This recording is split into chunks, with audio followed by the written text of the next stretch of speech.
Story 9 of The Best American Humorous Short Stories by Alexander Jessup, Editor. Recording is in the public domain. Story 9, Elder Brown's Backslide, 1885, by Harry Stillwell Edwards. From Harper's Magazine, August, 1885. Copyright 1885 by Harper & Brothers. Republished in the volume Two Runaways and Other Stories, 1889, by Harry Stillwell Edwards, The Century Company. Elder Brown told his wife good-bye at the farmhouse door, as mechanically as though his proposed trip to Macon, 10 miles away, was an everyday affair, while, as a matter of fact, many years had elapsed since, unaccompanied, he set foot in the city. He did not kiss her. Many very good men never kiss their wives.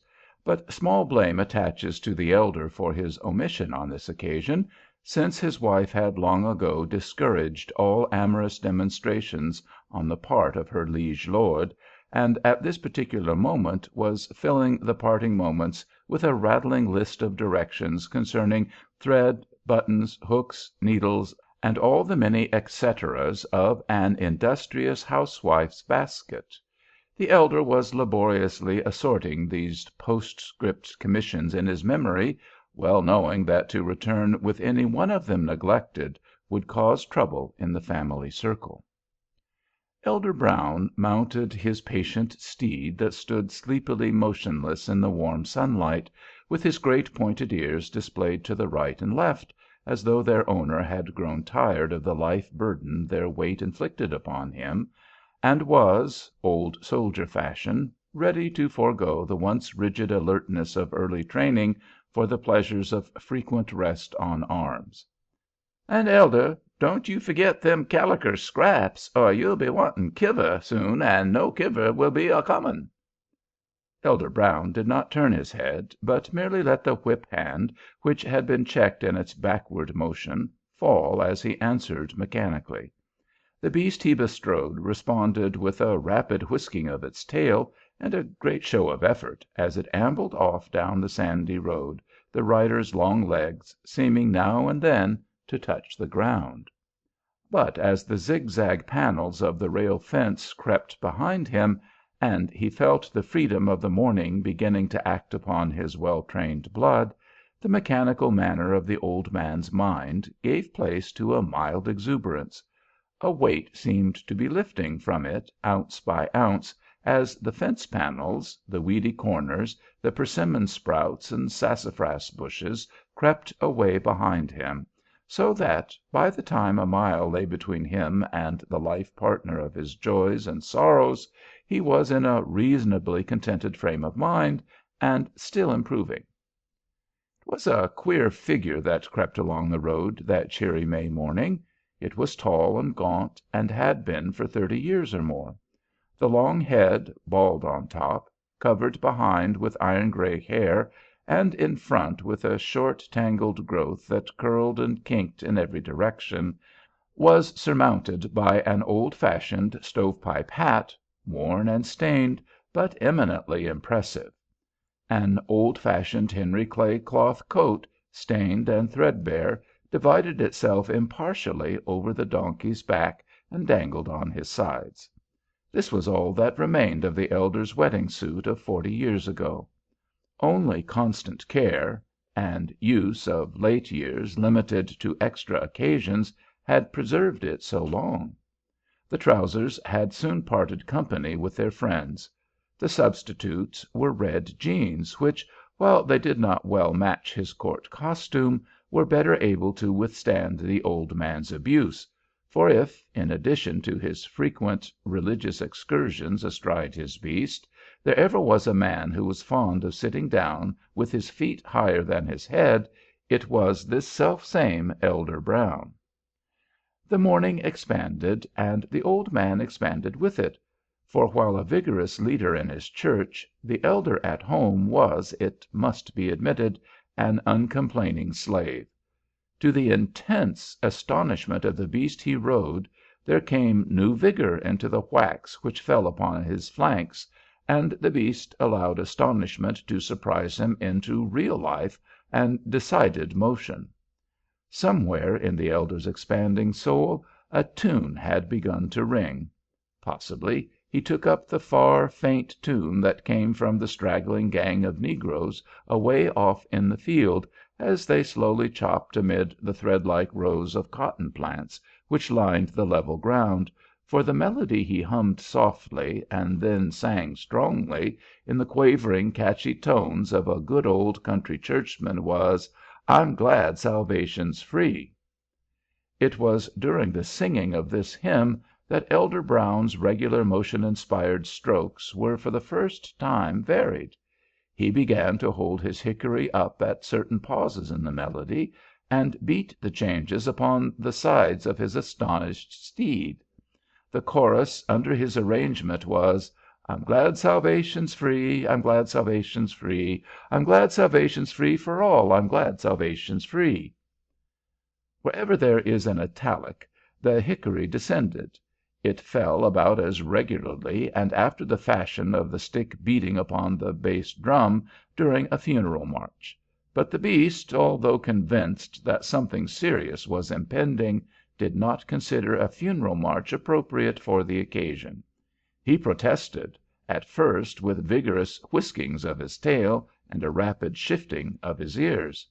Finding these demonstrations unavailing, and convinced that some urgent cause for hurry had suddenly invaded the elder's serenity, as it had his own, he began to cover the ground with frantic leaps that would have surprised his owner could he have realized what was going on.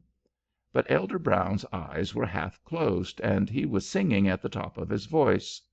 Lost in a trance of divine exaltation, for he felt the effects of the invigorating motion, bent only on making the air ring with the lines which he dimly imagined were drawing upon him the eyes of the whole female congregation, he was supremely unconscious that his beast was hurrying. And thus the excursion proceeded, until suddenly a shoat, surprised in his calm search for roots in a fence corner, darted into the road, and stood for an instant gazing upon the newcomers with that idiotic stare which only a pig can imitate. The sudden appearance of this unlooked-for apparition acted strongly upon the donkey. With one supreme effort he collected himself into a motionless mass of matter, bracing his front legs wide apart. That is to say, he stopped short.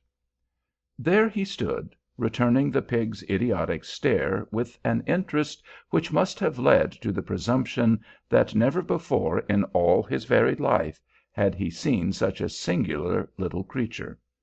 End over end went the man of prayer, finally bringing up full length in the sand, striking just as he would have shouted "Free!" for the fourth time in his glorious chorus.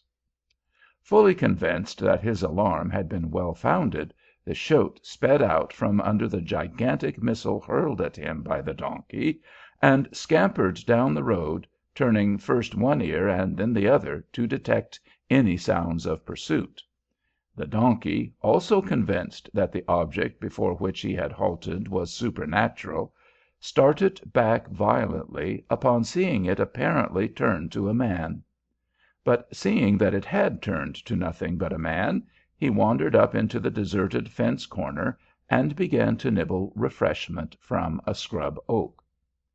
For a moment the elder gazed up into the sky, half impressed with the idea that the camp-meeting platform had given away. But the truth forced its way to the front in his disordered understanding at last, and with painful dignity he staggered into an upright position and regained his beaver. He was shocked again. Never before in all the long years it had served him had he seen it in such shape. The truth is, Elder Brown had never before tried to stand on his head in it. As calmly as possible he began to straighten it out, caring but little for the dust upon his garments. The beaver was his special crown of dignity. To lose it was to be reduced to a level with the common wool hat herd.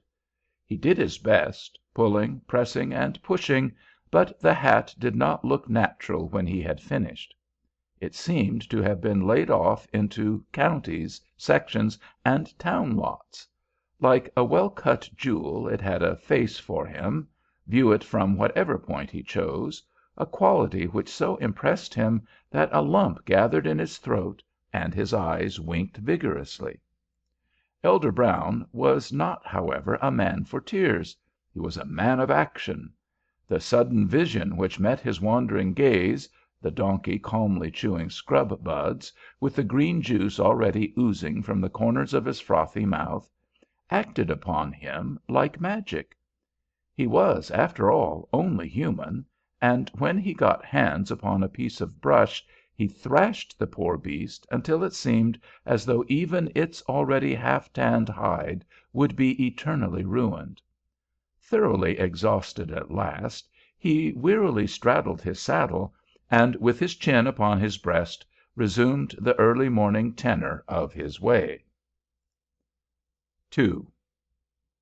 "Good morning, sir." Elder Brown leaned over the little pine picket which divided the bookkeeper's department of a Macon warehouse from the room in general, and surveyed the well-dressed back of a gentleman who was busily figuring at a desk within. The apartment was carpetless, and the dust of a decade lay deep on the old books, shelves, and the familiar advertisements of guano and fertilizers which decorated the room. An old stove, rusty with the nicotine contributed by farmers during the previous season while waiting by its glowing sides for their cotton to be sold, stood straight up in a bed of sand, and festoons of cobwebs clung to the upper sashes of the murky windows. The lower sash of one window had been raised, and in the yard without, nearly an acre in extent, lay a few bales of cotton, with jagged holes in their ends, just as the sampler had left them.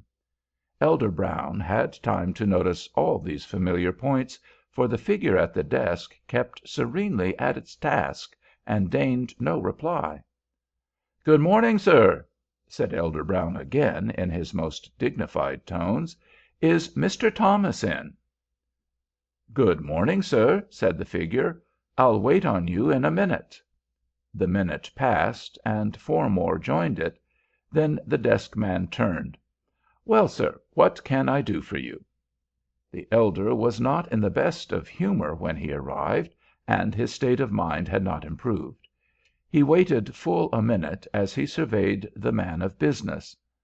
"I thought I mout be about to make some arrangement with you to git some money, but I reckon I was mistaken." The warehouse man came nearer. "This is Mr. Brown, I believe. I did not recognize you at once. You are not in often to see us." "No, my wife usually tends to the town business while I run the church and farm. Got a fall from my donkey this morning," he said, noticing a quizzical, interrogating look upon the face before him, "and fell squar on the hat." He made a pretense of smoothing it. The man of business had already lost interest. "How much money will you want, Mr. Brown?" "Well, about $700," said the elder, replacing his hat, and turning a furtive look upon the warehouse man. The other was tapping with his pencil upon the little shelf lying across the rail. "I can get you $500." "But I oughter have $7." "Can't arrange for that amount. Wait till later in the season, and come again. Money is very tight now. How much cotton will you raise?" "Well, I count on 100 bales."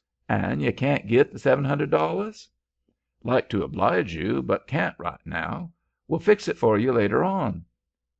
"Well," said the elder, slowly, "fix up the papers for 5, and I'll make it go as far as possible." The papers were drawn, a note was made for $552.50, for the interest was at 1½ per cent. For 7 months, and a mortgage on 10 mules belonging to the elder was drawn and signed. The elder then promised to send his cotton to the warehouse to be sold in the fall, and with a curt "Anything else?" and "Thankee, that's all," the two parted. Elder Brown now made an effort to recall the supplemental commissions shouted to him upon his departure, intending to execute them first, and then take his written list, item by item. His mental resolves had just reached this point when a new thought made itself known. Passers-by were puzzled to see the old man suddenly snatch his headpiece off and peer with an intent and awe-struck air into its irregular caverns. Some of them were shocked when he suddenly and vigorously ejaculated, "Hannah Maria Gemini! Gol darn and blue blazes!" He had suddenly remembered having placed his memoranda in that hat, and as he studied its empty depths, his mind pictured the important scrap fluttering along the sandy scene of his early morning tumble. It was this that caused him to graze an oath with less margin than he had allowed himself in 20 years. What would the old lady say? Alas, Elder Brown knew too well. What she would not say was what puzzled him. But as he stood bareheaded in the sunlight, a sense of utter desolation came and dwelt with him. His eyes rested upon sleeping Balaam, anchored to a post in the street, and so as he recalled the treachery that lay at the base of all his affliction, gloom was added to the desolation. To turn back and search for the lost paper would have been worse than useless. Only one course was open to him, and it went the leader of his people. He called at the grocery. He invaded the recesses of the dry goods establishments. He ransacked the hardware stores, and wherever he went he made life a burden for the clerks, overhauling show cases and pulling down whole shelves of stock. Occasionally an item of his memoranda would come to light, and thrusting his hand into his capacious pocket, where lay the proceeds of his check, he would pay for it upon the spot, and insist upon having it rolled up. To the suggestion of the slave whom he had in charge for the time being, that the articles be laid aside until he had finished, he would not listen. "Now you look here, sonny," he said in the dry goods store, "I'm conducting this revival, and I don't need no help in my line. Just you tie them stockin's up and lemme have 'em. Then I know I've got 'em." As each purchase was promptly paid for, and change had to be secured, the clerk earned his salary for that day at least. So it was when, near the heat of the day, the good man arrived at the drug store, the last and only unvisited division of trade. He made his appearance equipped with 100 packages, which nestled in his arms and bulged out upon the sections of his clothing that boasted of pockets. As he deposited his deck-load upon the counter, great drops of perspiration rolled down his face and over his waterlogged collar to the floor. There was something exquisitely refreshing in the great glasses of foaming soda that a spruce young man was drawing from a marble fountain, above which half a dozen polar bears in an ambitious print were disporting themselves. There came a break in the run of customers, and the spruce young man, having swept the foam from the marble, dexterously lifted a glass from the revolving rack which had rinsed it with a fierce little stream of water, and asked mechanically, as he caught the intense look of the perspiring elder, "What syrup, sir?" Now it had not occurred to the elder to drink soda, but the suggestion, coming as it did in his exhausted state, was overpowering. He drew near awkwardly, put on his glasses, and examined the list of syrups with great care. The young man, being for the moment at leisure, surveyed critically the gaunt figure, the faded bandana, the antique claw-hammer coat, and the battered stovepipe hat, with a gradually relaxing countenance. He even called the prescription clerk's attention by a cough and a quick jerk of the thumb. The prescription clerk smiled freely and continued his assaults upon a piece of blue mass. "I reckon," said the elder, resting his hands upon his knees and bending down to the list, "you may gimme sarsaparilla and a little strawberry. Sarsaparilla good for the blood this time of year, and strawberries good any time." The spruce young man let the syrup stream into the glass as he smiled affably. Thinking, perhaps, to draw out the odd character, he ventured upon a jest himself, repeating a pun invented by the man who made the first soda fountain. With a sweep of his arm he cleared away the swarm of insects as he remarked, "People who like a fly in theirs are easily accommodated." It was from sheer good nature only that Elder Brown replied, with his usual broad social smile, "Well, a fly now and then don't hurt nobody." Now, if there is anybody in the world who prides himself on knowing a thing or two, it is the spruce young man who presides over a soda fountain. This particular young gentleman did not even deem a reply necessary. He vanished an instant, and when he returned, a close observer might have seen that the mixture in the glass he bore had slightly changed color and increased in quantity. But the elder saw only the whizzing stream of water dart into its center, and the rosy foam rise and tremble on the glass's rim. The next instant he was holding his breath and sipping the cooling drink. As Elder Brown paid his small score, he was at peace with the world. I firmly believe that when he had finished his trading, and the little blue-stringed packages had been stored away, could the poor donkey have made his appearance at the door, and gazed with his meek, fawn-like eyes into his master's, he would have obtained full and free forgiveness. Elder Brown paused at the door as he was about to leave. A rosy-cheeked schoolgirl was just lifting a creamy mixture to her lips before the fountain. It was a pretty picture, and he turned back, resolved to indulge in one more glass of the delightful beverage before beginning his long ride homeward. "Fix it up again, sonny," he said, renewing his broad, confiding smile as the spruce young man poised a glass inquiringly.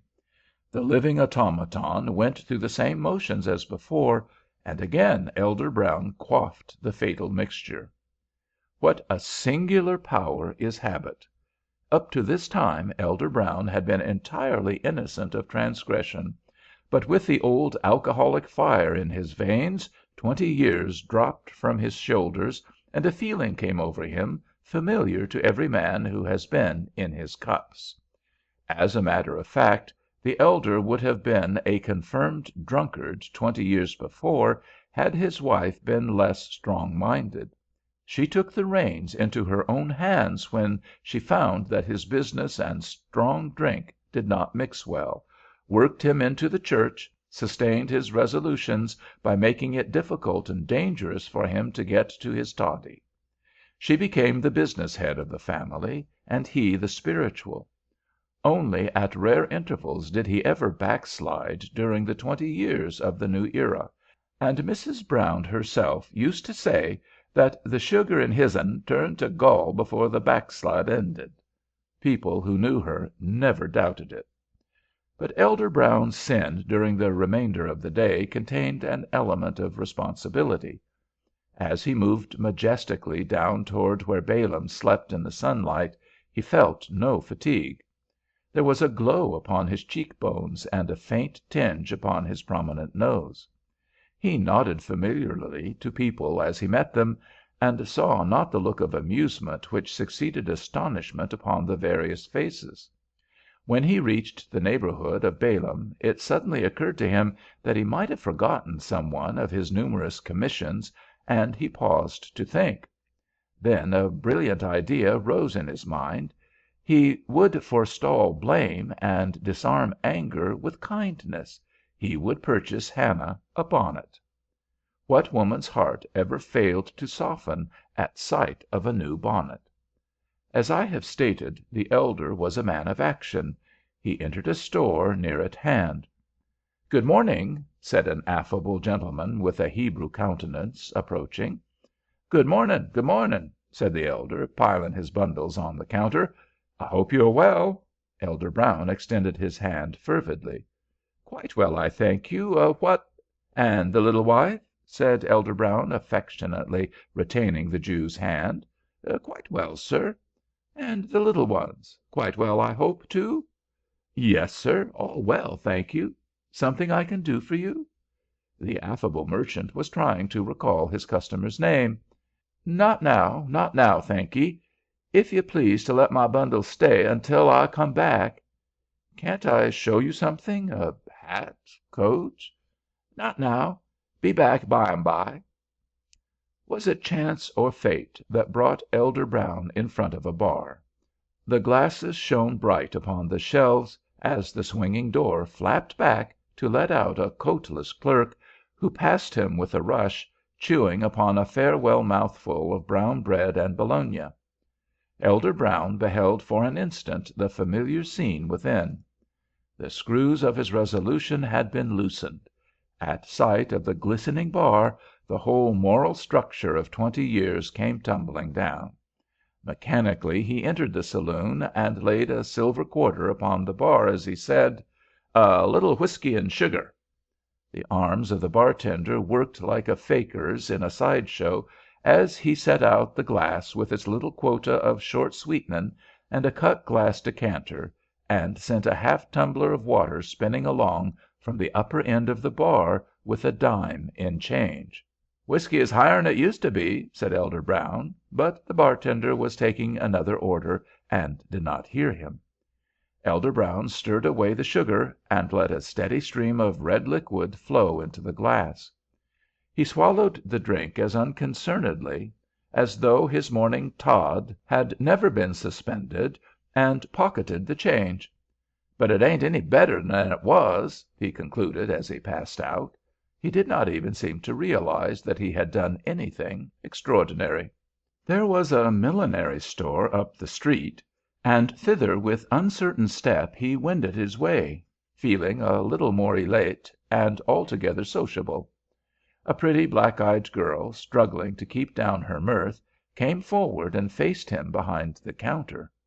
Elder Brown lifted his faded hat with the politeness, if not the grace, of a Castilian, and made a sweeping bow. Again he was in his element, but he did not speak. A shower of odds and ends, small packages, thread, needles, and buttons, released from their prison, rattled down about him. The girl laughed. She could not help it. And the elder, leaning his hand on the counter, laughed too, until several other girls came halfway to the front. Then they, hiding behind counters and suspended cloaks, laughed and snickered until they reconvulsed the elder's vis-à-vis, who had been making desperate efforts to resume her demure appearance. "Let me help you, sir," she said, coming from behind the counter, upon seeing Elder Brown beginning to adjust his spectacles for a search. He waved her back majestically. "No, my dear, no. Can't allow it. You mout soil them purty fingers. No, ma'am. No gentleman 'low lady to do such a thing." The elder was gently forcing the girl back to her place. "Leave it to me. I've picked up bigger things than them. Picked myself up this morning. Balaam—you don't know Balaam, he's my donkey—he tumbled me over his head in the sand this morning." And Elder Brown had to resume an upright position until his paroxysm of laughter had passed. "You see this old hat?" extending it, half full of packages. "I fell clear inter it, just as clean inter it as them things thar fell outen it." He laughed again, and so did the girls. "But, my dear, I whaled half the hide off him for it." "Oh, sir, how could you? Indeed, sir, I think you did wrong. The poor brute did not know what he was doing, I dare say, and probably he has been a faithful friend." The girl cast her mischievous eyes towards her companions, who snickered again. The old man was not conscious of the sarcasm. He only saw reproach. His face straightened, and he regarded the girl soberly. "Maybe you're right, my dear. Maybe I oughtn't." "I am sure of it," said the girl. "But now don't you want to buy a bonnet or a cloak to carry home to your wife?" "Well, you're whistling now, Bertie. That's my intention. Set 'em all out." Again the elder's face shone with delight. "And I don't want no one-hoss bonnet, neither." "Of course not. Now here is one. Pink silk with delicate pale blue feathers. Just the thing for the season. We have nothing more elegant in stock." Elder Brown held it out, upside down, at arm's length. "Well, now, that's something like. Will it suit a sorter red–headed woman?" A perfectly sober man would have said the girl's corsets must have undergone a terrible strain, but the elder did not notice her dumb convulsion. She answered heroically, "Perfectly, sir. It is an exquisite match." "I think you're whistling again. Nancy's head's red as a woodpeck's. Sorrel's only halfway to the color of her topknot, and it do seem like red oughter to suit red. Nancy's red, and the hat's red. Like goes with like, and birds of a feather flock together." The old man laughed until his cheeks were wet. The girl, beginning to feel a little uneasy, and seeing a customer entering, rapidly fixed up the bonnet, took $15 out of a $20 bill, and calmly asked the elder if he wanted anything else. He thrust his change somewhere into his clothes and beat a retreat. It had occurred to him that he was nearly drunk. Elder Brown's step began to lose its buoyancy. He found himself utterly unable to walk straight. There was an uncertain straddle in his gait that carried him from one side of the walk to the other, and caused people whom he met to cheerfully yield him plenty of room. Balaam saw him coming. Poor Balaam! He had made an early start that day, and for hours he stood in the sun awaiting relief. When he opened his sleepy eyes and raised his expressive ears to a position of attention, the old familiar coat and battered hat of the elder were before him. He lifted up his honest voice and cried aloud for joy. The effect was electrical for one instant. Elder Brown surveyed the beast with horror, but again in his understanding there rang out the trumpet words, "Drunk, drunk, drunk, drunk, drunk, unk, unk." He stooped instinctively for a missile with which to smite his accuser, but brought up suddenly with a jerk and a handful of sand.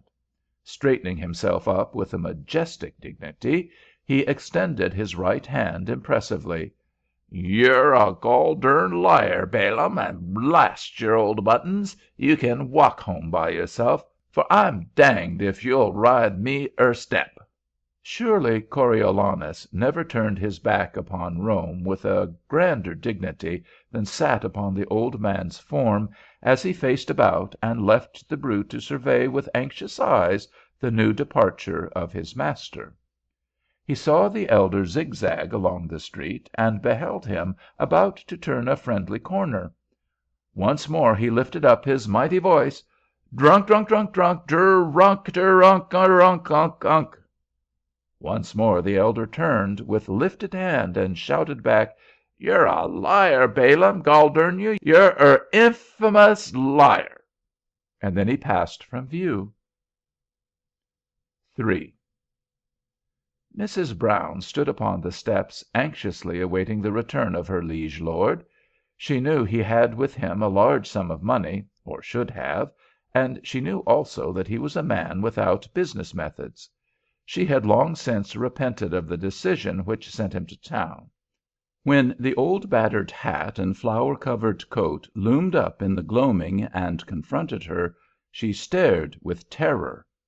The next instant she had seized him.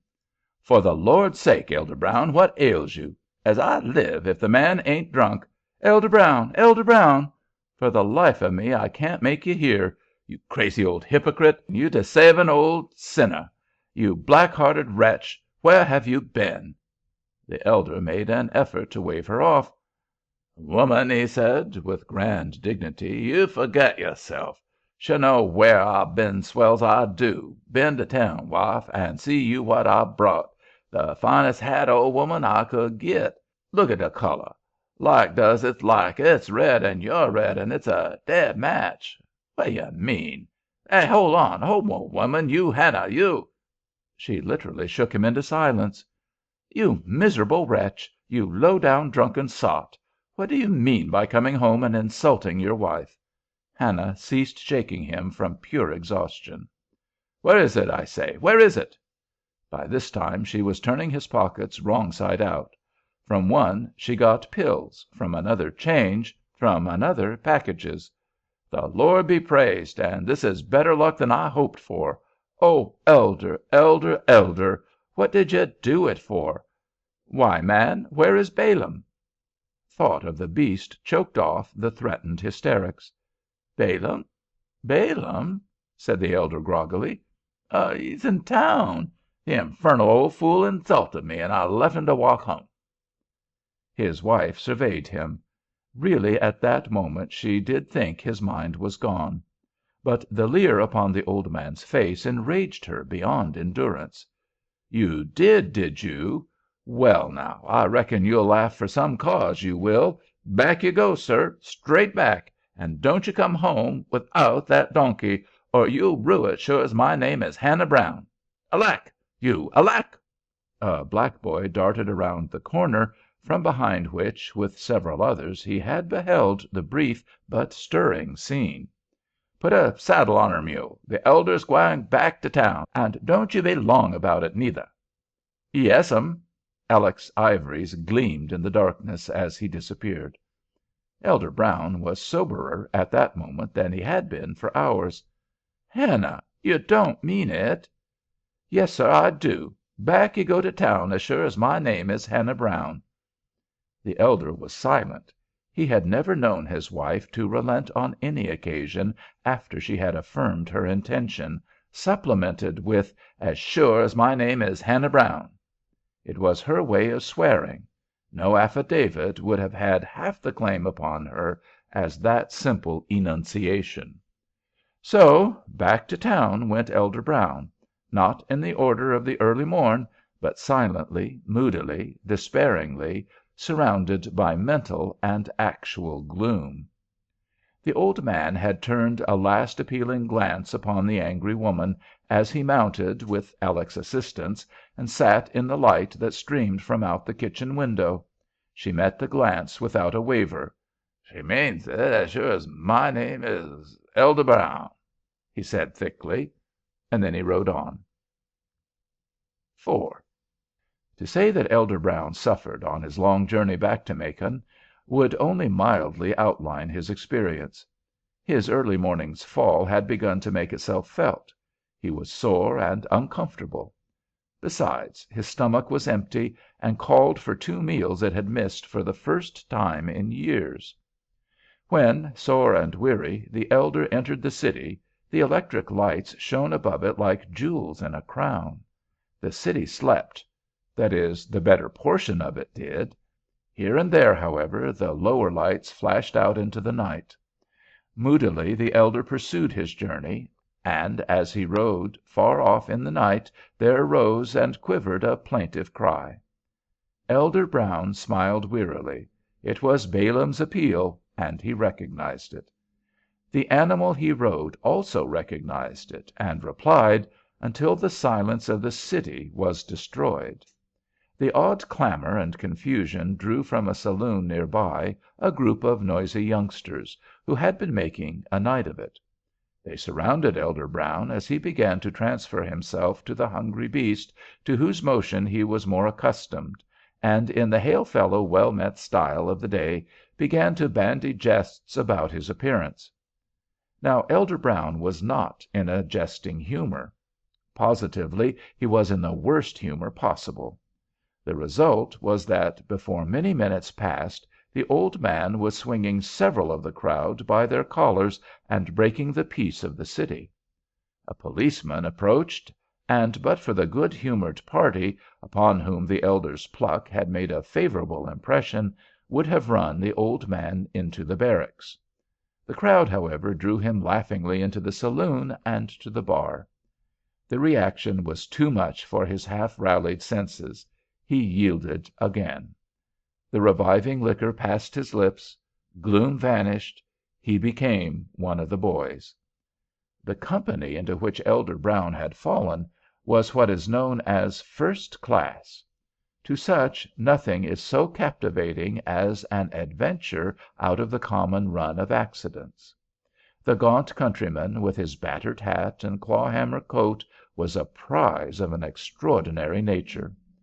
They drew him into a rear room, whose gilded frames and polished tables betrayed the character and purpose of the place, and plied him with wine until 10,000 lights danced about him. The fun increased. One youngster made a political speech from the top of the table, another impersonated Hamlet, and finally Elder Brown was lifted into a chair and sang a camp meeting song. This was rendered by him with startling effect. He stood upright, with his hat jauntily knocked to one side, and his coat tails ornamented with a couple of show bills, kindly pinned on by his admirers. In his left hand he waved the stub of a cigar, and on his back was an admirable representation of Balaam's head, executed by some artist with billiard chalk. As the elder sang his favorite hymn, "I'm glad salvation's free," his stentorian voice awoke the echoes. Most of the company rolled upon the floor in convulsions of laughter. The exhibition came to a close by the chair overturning. Again Elder Brown fell into his beloved hat. He arose and shouted, "Whoa, Balaam!" Again he seized the nearest weapon and sought satisfaction. The young gentleman with political sentiments was knocked under the table, and Hamlet only escaped injury by beating the infuriated elder into the street. What next? Well, I hardly know. How the elder found Balaam is a mystery yet. Not that Balaam was hard to find, but that the old man was in no condition to find anything. Still he did, and climbing laboriously into the saddle, he held on stupidly while the hungry beast struck out for home. 5. Hannah Brown did not sleep that night. Sleep would not come. Hour after hour passed, and her wrath refused to be quelled. She tried every conceivable method, but time hung heavily. It was not quite peep of day, however, when she laid her well-worn family Bible aside. It had been her mother's, and amid all the anxieties and tribulations incident to the life of a woman who had free negroes and a miserable husband to manage, it had been her mainstay and comfort. She had frequently read it in anger, page after page, without knowing what was contained in the lines. But eventually the words became intelligible and took meaning. She wrested consolation from it by mere force of will. And so on this occasion, when she closed the book, the fierce anger was gone. She was not a hard woman naturally. Fate had brought her conditions which covered up the woman's heart within her, but though it lay deep, it was there still. As she sat with folded hands, her eyes fell upon what? The pink bonnet with the blue plume. It may appear strange to those who do not understand such natures, but to me her next action was perfectly natural. She burst into a convulsive laugh. Then, seizing the queer object, bent her face upon it and sobbed hysterically. When the storm was over, very tenderly she laid the gift aside, and, bareheaded, passed out into the night. For a half hour she stood at the end of the lane, and then hungry Balaam and his master hove in sight. Reaching out her hand, she checked the beast. "William," said she, very gently, "where is the mule?" The elder had been asleep. He woke and gazed upon her blankly. "What mule, Hannah?" "The mule you rode to town." For one full minute the elder studied her face. Then it burst from his lips. "Well, bless me if I didn't bring Balaam and forget the mule." The woman laughed till her eyes ran water. "William," said she, "you're drunk." "Hannah," said he, meekly, "I know it. The truth is, Hannah, I—" "Never mind now, William," she said, gently. "You are tired and hungry. Come into the house, husband." Leading Balaam, she disappeared down the lane, and when, a few minutes later, Hannah Brown and her husband entered through the light that streamed out of the open door, her arms were around him, and her face upturned to his. End of Story 9.